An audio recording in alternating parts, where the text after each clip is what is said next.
আসসালামু আলাইকুম বাংলাদেশি ভাইয়েরা, কেমন আছেন? ভালো আছেন নি? আমার মালিকে কালকে ফোন দিছে, আমি আইতে আছি, আমার ছুটি হয়ে গেছে, ঈদের ছুটি, তুই আমার বাসাটা দিয়ে পরিষ্কার করে লাইবি।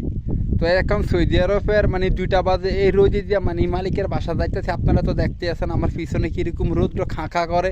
অবশ্যই ভাই ভিডিওটা একটু সাপোর্ট করবেন, একটু শেয়ার করবেন, একটা লাইক কমেন্ট করবেন। ভাই আমরা সৌদি আরবের মরুভূমির ভিতরে থাকি, আমরা অনেক কষ্ট করে আপনাদেরকে মানে ভিডিও দিই। আর এই দেখেন আমি 2টা মানে পানির বোতল নিছি, 2টা পানির বোতল নিছি, মানে সাইকেলটা চালাইতে চালাইতে গলাটা মানে শুকিয়ে যাবে, ঠান্ডা 2টা পানির বোতল নিছি। আর আমার একটা পালসার একটা হুন্ডার আছে, এই হুন্ডারটা মানে কিছু ধাক্কাইতে হয়, কিছু মানে চালাইতে হয়। এই দেখছেন আমার মানে পালসার হুন্ডার, এই পালসার হুন্ডারটা দিয়ে ভাই বালু থুবি দিয়ে মানে ধাক্কিয়ে যাইতে হয়। আর যে দিক দিয়ে মনে করেন ফাঁকা রাস্তা, সেদিক দিয়ে না একটু সুখে শান্তি একটু মানে মানে চালান যায়। আর সৌদি আরবে এমন বাতাস, মানে সাইকেল মানে বেশি একটা মানে চালান যায় না, বাতাস আটকে রাখে। অবশ্যই ভিডিওটা একটু সাপোর্ট করবেন, একটু শেয়ার করে দিবেন, একটু লাইক